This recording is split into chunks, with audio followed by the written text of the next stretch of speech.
Coop, I suppose first off, mate, what locker you got? Hey? What locker do you have? Number 21. Number 21. Yeah, I think we're allowed to say it. So number 21 for me, yeah. How excited are you to be in that locker and be around these Eagles now for your first day? Yeah, absolutely. Coming in here this morning, I was very excited, obviously. Got Archer Reed next to me in the locker and then Tyler Young on the other one. So a couple tools to learn off and ask for advice, which I already have. So yeah, it was pretty cool coming in this morning, obviously meeting all the boys. Like, you know, I've been watching them on TV and stuff. So just coming in and getting to train with them today was pretty good. I saw you doing some ruck work with Matt Flynn under the tutelage of Nic Nat. What was that like? Yeah, when Minnie and the coaches told me that Nic Nat was going to be the ruck coach, I was definitely very excited, and yeah, obviously got to do a little bit of work today, and yeah, I think they're a little bit cautious of us right now and trying to ease us into it. So it was pretty low-level stuff, but yeah, even just working with him is pretty cool, and yeah, I'm sure me, Flinny, and Nic Nat will keep doing more work over the pre-season, and yeah, I think I'll learn so much. How have you settled into WA early on? Yeah, well, I've only got in late last night, so haven't had much time, but staying at Matt Flynn's house, so yeah, he's been unreal and came and picked me up from the airport and, you know, had it ready to go at his house, and his wife Loz as well, so they've been really good, and yeah, we'll go back tonight, but yeah, it's been pretty easy to settle in. All the boys have been great today and welcoming us in, so yeah, it's been good. Just further on Nic Nat, growing up, how much did you look at his game, and was he one of your, I guess, idols growing up? Yeah, definitely love watching Nic Nat.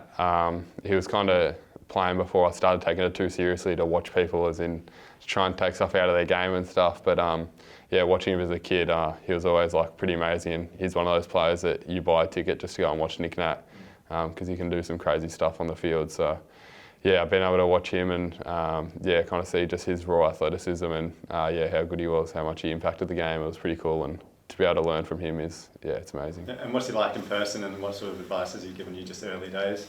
Yeah, he's a pretty relaxed person from what I can see. Yeah, he definitely is very knowledgeable, so he was giving out some of that advice now, and kind of just like using your different hands and soft touch and just hit zones and stuff like that. So yeah, I'm sure I'll learn a lot more from him. It was just the basics today, but yeah, it's pretty cool. I guess he's such a unique ruckman. Do you play anything like him? Did you model your game anything on that, or was he just so unique that it's kind of hard to do that? Yeah, I think it's pretty hard to model your game off Nic Nat just with his athleticism, but yeah, definitely like the way he launches at the ball and his ability to take the ball at its highest point in marking contests. I mean, yeah, he took some massive hangers over the years, so yeah, little stuff like that I think I can take out of his game and put into mine. Is there anyone that you do model your game on, or anyone that you look up to try and emulate?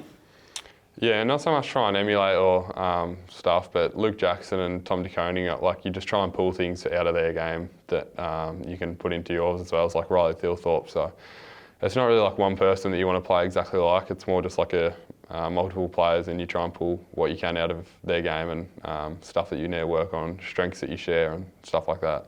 What do you see as your main strength, what you can bring to the West Coast Eagles? Yeah, I just think my mobility and follow-up work is my biggest strength, obviously. Being able to compete in the air and that, but then when it gets on ground level, I think I've often got an advantage over my opponent, like in that space. So yeah, probably my follow-up work. And Luke Jackson's sort of the unicorn, this great sort of player for Freo. Do you want to be that sort of unicorn spec as well? Yeah, absolutely. I think he's like versatility. You see him play midfield, ruck, forward, wherever he's needed. So I think, yeah, if I can do something like that, it'll be pretty good.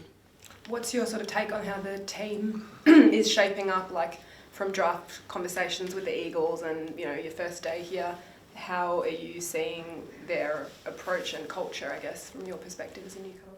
Yeah, I mean, everyone here is really excited to try and take the club forward and, you know, start winning some more games and stuff like that. So everyone here is really bought in, just trying to get better as quickly as possible. Obviously, we know it's going to take time, but yeah, they're pretty solid on the game plan, and it's kind of just getting better at what we already know how to do. So yeah, the quicker we can do that, the better we'll get. They said, obviously, I asked Willem before, they ease you in today, obviously, because it's your first day, but how excited are you to get jumping, to get using that athleticism and to really show everybody what you got?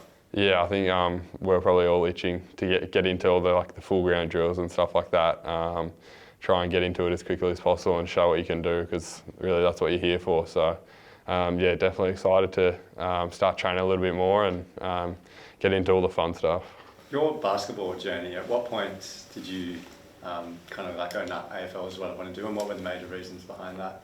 It was the end of last year when I decided to choose footy, and I thought I gave myself a better chance with footy in making it pro. I had like some positive feedback from clubs that they kind of looked at me rather highly, so just that, and then just my passion for footy. Like I'd played basketball and put a lot of time into basketball for the last 3 years, but at the end of last year I kind of had 5 weeks of when the basketball season ended to just like put all my time into footy, and I just absolutely loved those 5 weeks and was able to play some strong footy, which just like encouraged me, like, you know, if I can do that over a whole year and hopefully over the next 10 years, and I'll just see so much growth in myself, and yeah, I think I can become a pretty good player. From your basketball coaches, what sort of level did they think you could have achieved if you had chosen basketball?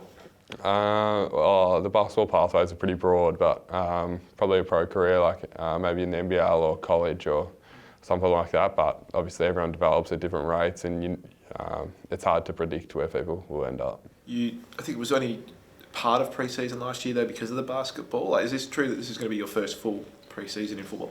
Yeah, I was meant to have a full pre-season last year, but I just had a little back niggle on the other side of Christmas. So yeah, this will be my first full pre-season hopefully. Does that excite you, the fact that you got drafted with pick number 4 but you've never done a full AFL pre-season because of basketball, and does that make you feel like you've got so much to go to? Yeah, absolutely. I think I've got so much to grow and learn, which I think becoming like a Eagles player is the perfect situation for me. Obviously there's so many people I can learn off here and help me grow, so being here for my first full pre-season is like really exciting, and yeah, I can't wait to kind of see what I become.